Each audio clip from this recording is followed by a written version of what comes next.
আসসালামু আলাইকুম রহমতুল্লাহ বারাকাত।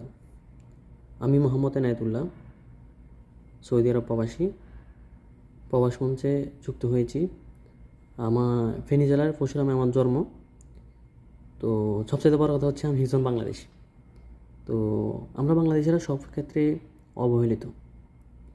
এম্বাসি বলেন, পাসপোর্টের বলেন, এয়ারপোর্ট বলেন, সব জায়গায় আমরা হয়রানির শিকার হই। তো আমরা প্রায় 1.5 কোটি প্রবাসী।